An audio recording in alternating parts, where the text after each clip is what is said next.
Arashiyama is one of the most popular tourist attractions in Japan, and it's easy to see why. Join me today as I explore an area that's a fantastic mixture of fun, nature, and tradition. Hello and welcome to Tippsy. My name is Sky and I will be your guide today as we explore the infamous Arashiyama here in Kyoto.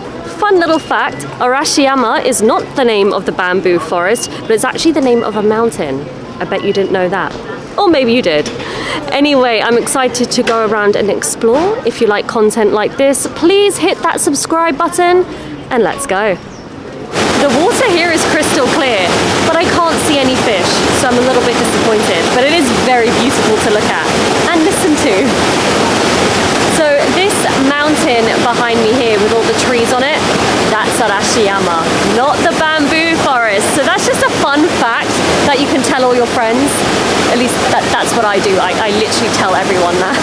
This massive bridge behind me is Togetsu-kyo Bridge, and it goes over Katsura River. And this is kind of an iconic scene here in Arashiyama. Well, the bamboo forest is obviously the most iconic, but this is probably the second most iconic, which is why you can see loads of people around this area. It is also the main route to get to the shopping street and then the bamboo forest. So we're going to be heading over that now. Kanpai. 美味しい。美味しい。ありがとうございます。どうですか？ありがとうございます。I fear I'm gonna get drunk just here. We just found the cutest sake stand, and it literally only sells sake, and he was handing out some free samples and they were all delicious, all made in Kyoto. So if you come to Arashiyama, I really recommend you check it out. The worker is so friendly as well. It is insanely hot, so I had to get some ice cream to cool down. And this is a green tea parfait. So you have the green tea ice cream, you have some green tea crackers, some mochi, and some red beans. And this looks phenomenal. Let's just try it.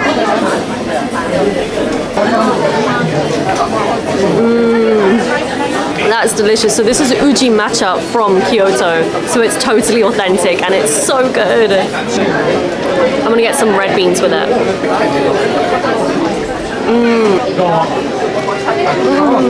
It's 35 degrees here in Kyoto today, and that doesn't include the humidity. So it's really nice to be eating something like this. If you are a fan of mochi like I am, I really recommend these. So it's like folded thin mochi, and inside there's filling. The traditional filling is red beans, but recently they've gotten pretty experimental with it, and my favorite flavor is actually the banana one, but these are so good. I totally recommend them. We're now in the bamboo forest, and although it is always extremely busy because it's probably the most popular thing to do in Kyoto, on a hot day like this, it is worth checking out just because it is significantly cooler in here, probably because of all the shade of the bamboo trees. So if you need to cool down, this is not a bad idea. I will say it is quite a long walk, so just bear that in mind, but it is definitely cooler in here. So when you come here, you are surrounded, at least when you make it a decent way in, you're completely surrounded by bamboo trees. It's totally 360 degrees. There are actually many different restaurants in this area, which may be surprising considering it's like such a touristy area with loads of street food and sweets. But this is Miyoshite, and this is a wagyu beef restaurant, and this is where we're going to be eating today.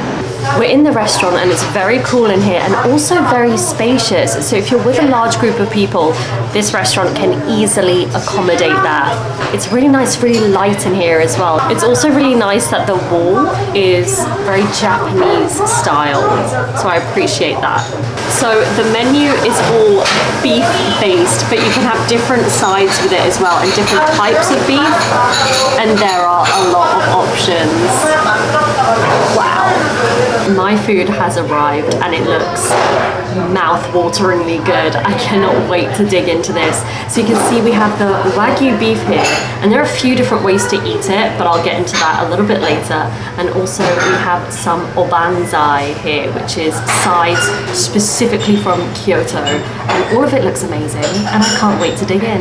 So this is wagyu hitsumabushi. So there are 4 different ways to enjoy this, which is why I split it into 4 sections. So the first way to try it is on its own with no condiments or anything. So that's the first thing I'm going to do. Itadakimasu. The meat is so soft.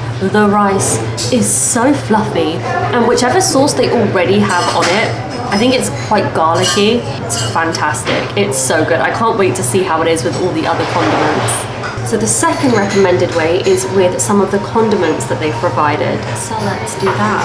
Onion, wasabi, tamago.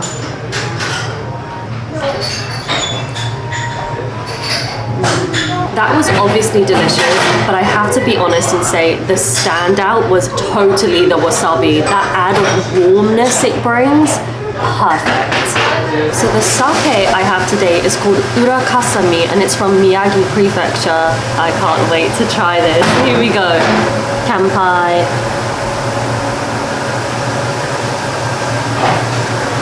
That is so fresh. It's quite dry, but I really like it. It's meant to have a banana aroma. Let's see. Yes, it definitely does. This is so good. Urakasumi is a classic dry sake with umami. It's delicious whether served chilled or warm. If you're interested, check out the selection of Urakasumi products on the Tippsy website. This is the version I'm probably most excited for because you add a poached egg to it. Here we go.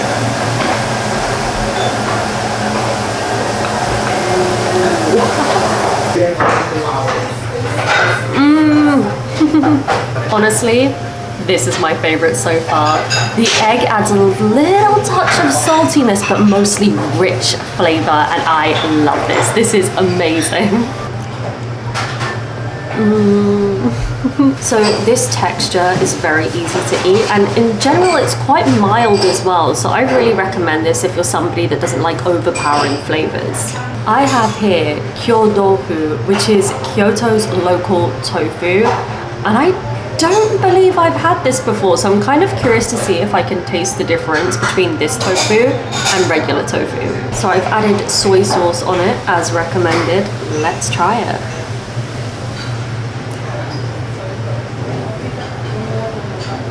Wow, I'm immediately having more. This is so good. It's quite firm, but it's still soft in comparison to other tofu. As in, Japan is famous for having very soft tofu, but this is slightly more firm than the tofu I've had here before. It's delicious. It's so creamy, my goodness. The fourth and final way that's recommended to enjoy this is with the bonito broth, so let's try it.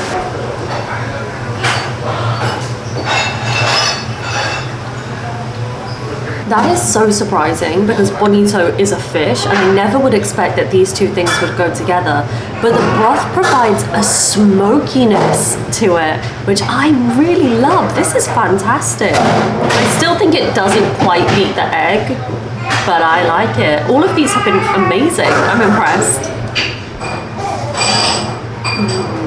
Well, that's the end of our trip to Arashiyama today. I've had a lovely time here. Everything has been delicious and it's been such a fun experience.